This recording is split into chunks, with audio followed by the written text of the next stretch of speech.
Bruce made the decision to move to the village consciously and calmly. The man needed to take a break from the hustle and bustle of the big city. Thus, he bought an old house on a farm in the north of Iowa. Its former owner, Charlotte Edwards, died 3 years ago, and no one had lived in that house since. Of course, Bruce was well aware of this fact, and thus he didn't have any illusions about the state that the house was in when he was getting ready for the move. Since the house was located outside the city, a long and winding road led to it, which became a real test of Bruce's driving skills as well as his car's capabilities. The young businessman's Ford wasn't designed for such extreme off-road conditions, and thus kept hitting its bottom on every bump and pothole. Yeah, that can't even really be called a road. One needs to take a helicopter to get out here, Bruce thought, grimacing. The man hadn't been in the area for over 10 years, so he was now feeling like a pioneer, taking the untraveled route. The dust from the wheels rose so high that Bruce could barely see anything ahead of him. Finally, he could make out the outlines of the farm in the distance. Wow, I can't believe it. Did I really make it? Bruce whispered, wiping sweat off his forehead.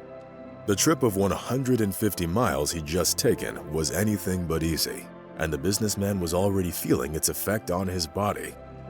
As he reached the farm, Bruce parked his car in the shade of an old elm tree and headed towards the house. The sun was high in the sky, and the temperature outside was well over 95 degrees. Leaving the car in the sun in such weather would turn it into a real oven in just an hour. Having barely managed to open the rusted lock, Bruce went inside and took a look around. Dear Lord, this reminds me of my childhood. The same house and even the same floor plan. It's almost like my grandmother should come out of the kitchen any minute and offer me some apple pie, the businessman thought sadly. Of course, Bruce knew that it wasn't really going to happen, but the memories made him feel rather nostalgic. Walking from one room to another, the man noted the minor changes that had happened in the house during the time it was vacant. Unfortunately, due to the nature of his job, Bruce was unable to attend his grandmother's funeral, but not a day passed that he didn't reproach himself for it. Being the only son in his family, Bruce was surrounded by wealth and luxury from an early age, which his parents provided for him. Every summer he came to his grandmother's farm and stayed there until the start of the new school year. The boy played ball with the neighbors' kiddos until they could no longer walk. He rode his bicycle and went fishing. There was so much fish in the local river that no one was ever left without a catch. Now the river had become shallow and was more like a swamp covered with duckweed and silt. Back then, however, it was a full-flowing river, which served as the main source of water for the local farmers.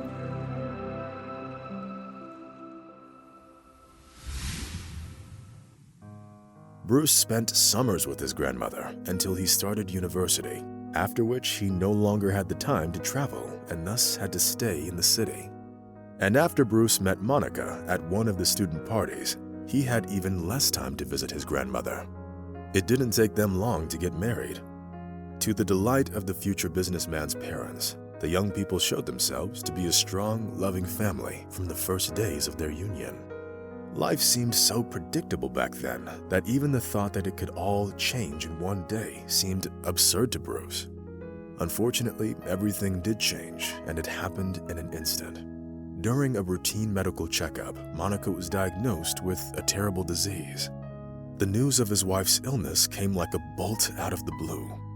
No one really knew how much time and effort the young businessman spent trying to save his wife. They did everything. They tried chemotherapy, all kinds of treatment courses at the best clinics in the world, and even some alternative medicine methods. Unfortunately, none of it worked, and Monica passed away 3 days before her own birthday. There are no words to describe the pain that Bruce felt over his wife's passing, having become a widower at 26. In an instant, his work and business and pretty much everything else in his life had lost all meaning. Rushing from one extreme to another, Bruce tried to find solace in alcohol, which only aggravated the situation and did nothing to alleviate the pain. Eventually, the businessman had to check himself into a rehab, where he was advised to get a change of scenery for a while. I'd recommend that you spend some time in the countryside. Iowa, Kentucky, or Ohio, or somewhere around the forest. Wyoming, Maine, or Montana would all make excellent choices, the doctor said when the man was getting discharged. It was then that Bruce thought of Charlotte Edwards' house in northern Iowa, which he bought a couple of months ago for next to nothing. But there's nothing out there. There's only a few houses, a couple of shops, and a local post office within a radius of 10 miles, Bruce thought to himself. Having handed over the affairs of his company to the vice president, the businessman packed his things and set off towards his new life. Of course, some of Bruce's partners didn't understand the true motives of his decision and treated it as a weakness and some extravagant whim. Meanwhile, the businessman chose to cast aside all his doubts and do as his heart told him. Having arrived at the farm, the man felt like he was a little boy again, waiting for the magical and unforgettable experiences of the upcoming summer. And now, standing in the kitchen of his new house, Bruce clearly felt the smell of cinnamon and vanilla hovering in the air, which his grandmother always added to her pastries. Looking around the room, the man smiled and sat down on a creaky wooden chair. Since all the food that Bruce brought with him was a loaf of fresh bread, his stomach was instantly reminding the man that it was time to eat something. My grandmother always had some jam or honey stored away in the pantry or the basement. I'm sure there must be some here too, Bruce whispered, cutting off a slice of fresh bread.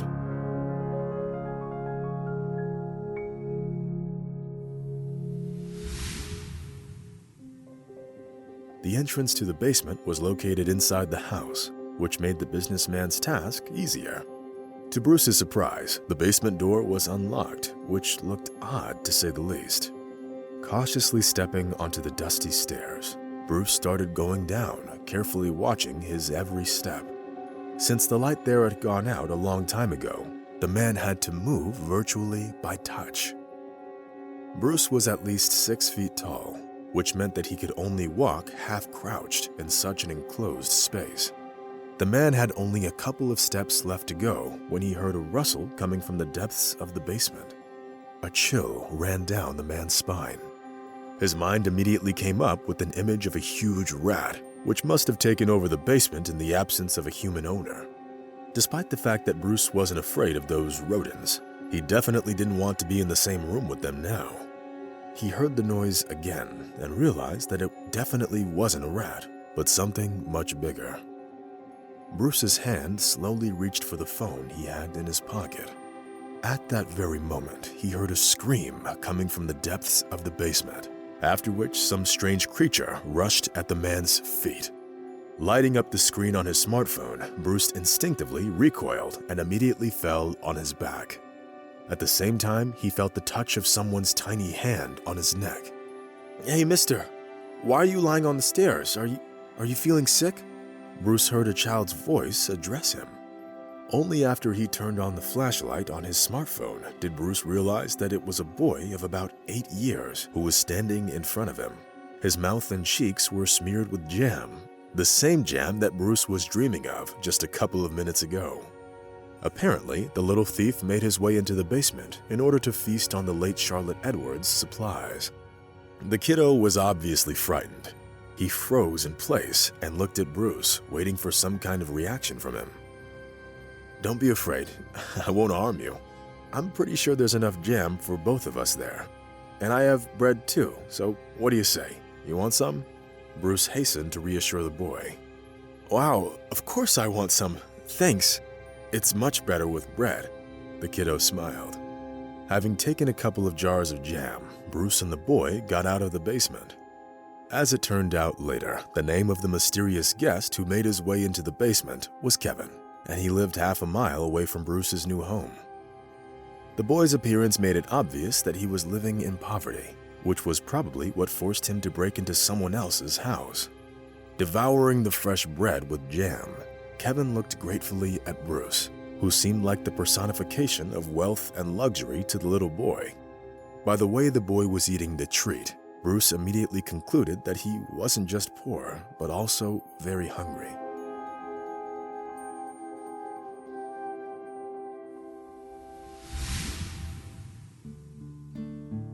So, where are your parents?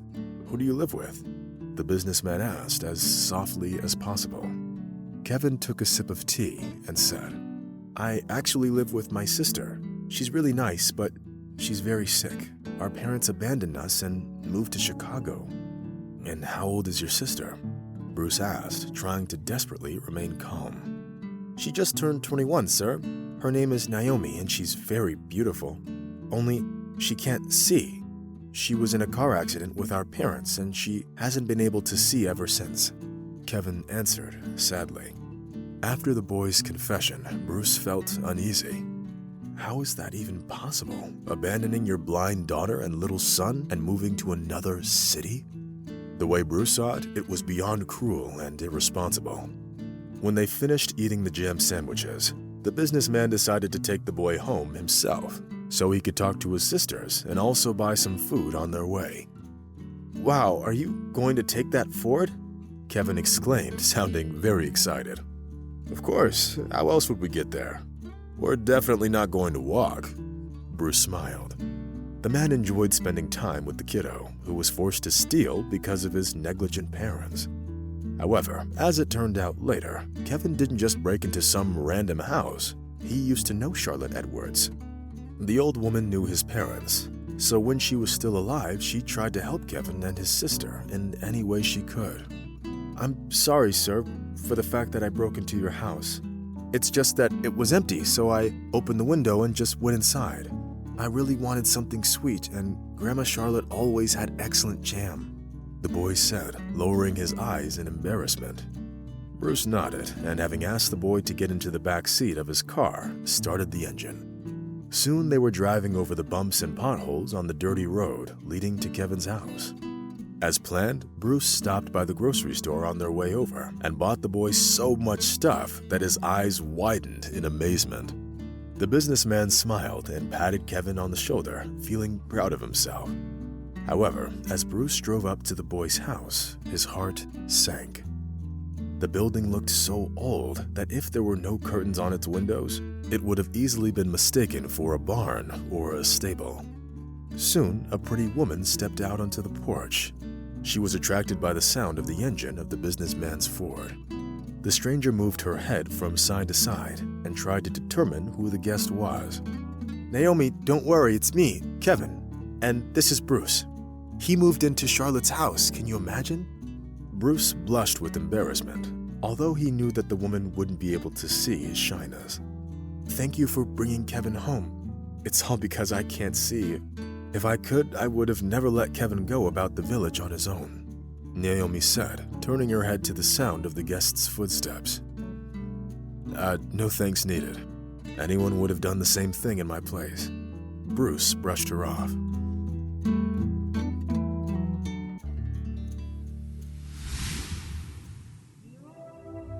A couple of minutes later, all three of them were sitting at the table set up in the backyard of Kevin's house.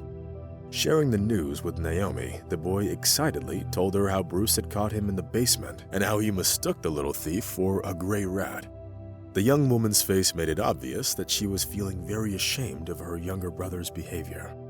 Naomi's cheeks turned crimson, and a drop of sweat appeared on her forehead. Without even realizing how he switched to that subject, Bruce started talking about their parents again. Naomi hesitated for a minute or two, then plucked up her courage and answered, "They're alcoholics, Bruce.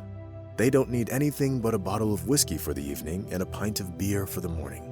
On that fateful day, my father drunk and lost control of our Dodge.